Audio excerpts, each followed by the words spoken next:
Bismillahirrahmanirrahim. Assalamualaikum warahmatullahi wabarakatuh. Di sini saya akan mempresentasikan tentang kurikulum tahun 1994 atau KBI, kurikulum berbasis isi. Nama Sahlariyahi, NIM 182719027. Kurikulum. Apa itu kurikulum? Kurikulum sendiri punya arti alat untuk mencapai tujuan pendidikan sekaligus sebagai pedoman dalam pelaksanaan pendidikan. Kemudian, fungsi kurikulum. Kurikulum memiliki fungsi, yaitu diantaranya sebagai alat untuk mencapai tujuan pendidikan, kemudian sebagai seperangkat rencana pendidikan, yang terakhir pedoman dalam pelaksanaan pendidikan. Kurikulum 1994.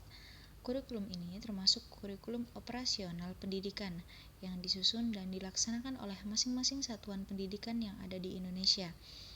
Kemudian kurikulum ini dipakai sejak tahun ajaran 1994 atau 1995 hingga 2003 atau 2004. Kurikulum ini juga dibuat sebagai penyempurna kurikulum pada tahun 1984. Dilaksanakan sesuai dengan Undang-Undang Nomor 2 Tahun 1989 tentang Sistem Pendidikan Nasional.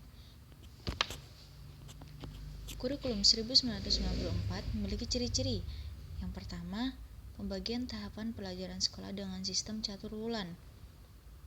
Kemudian, pembelajaran di sekolah lebih menekankan materi pelajaran. Yang ketiga, kurikulum ini bersifat populis, yaitu memberlakukan suatu sistem kurikulum untuk semua siswa di seluruh Indonesia, jadi sama rata. Kemudian terakhir, proses pembelajaran berpusat pada guru. Semua aspek kurikulum ditentukan oleh pusat. Yang terakhir, kurikulum ini bersifat kurikulum inti, sehingga daerah yang khusus dapat mengembangkan pengajaran sendiri disesuaikan dengan lingkungan dan kebutuhan masyarakat sekitar. Kemudian kurikulum 1994 juga mempunyai strategi, diantaranya strategi pendekatan pengungkapan nilai-nilai, kedua deduktif dan induktif, kemudian pendekatan lingkungan, yang keempat pemecahan masalah, yang kelima pendekatan proses dan keterampilan. Sistem evaluasi. Sistem evaluasi ini yaitu ada penilaian pada ulangan umum atau ujian umum, yang mana bertujuan untuk mengetahui sejauh mana tujuan pembelajaran telah dicapai oleh siswanya.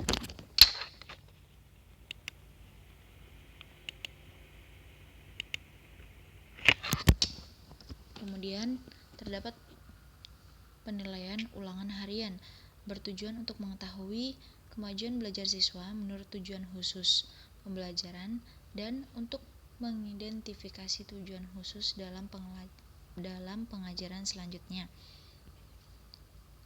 Kurikulum 1994 ini juga mempunyai kelebihan, yaitu siswa dapat banyak informasi dan wawasan dari kurikulum yang diterapkan pada tahun 1994 ini. Kemudian, siswa tertentu atau semua siswa memiliki keterampilan di bidang non-akademis. Nah, di samping kelebihannya, kurikulum ini juga mempunyai kekurangan, yang mana proses pembelajaran bersifat klasik dan guru saja sebagai pusat pembelajarannya, jadi hanya satu, yaitu guru. Kemudian materi pembelajaran kurang relevan dengan kehidupan sehari-hari siswa. Kemudian beban belajar siswa terlalu berat dengan adanya kurikulum ini. Terima kasih, ini saja yang dapat saya sampaikan. Wassalamualaikum warahmatullahi wabarakatuh.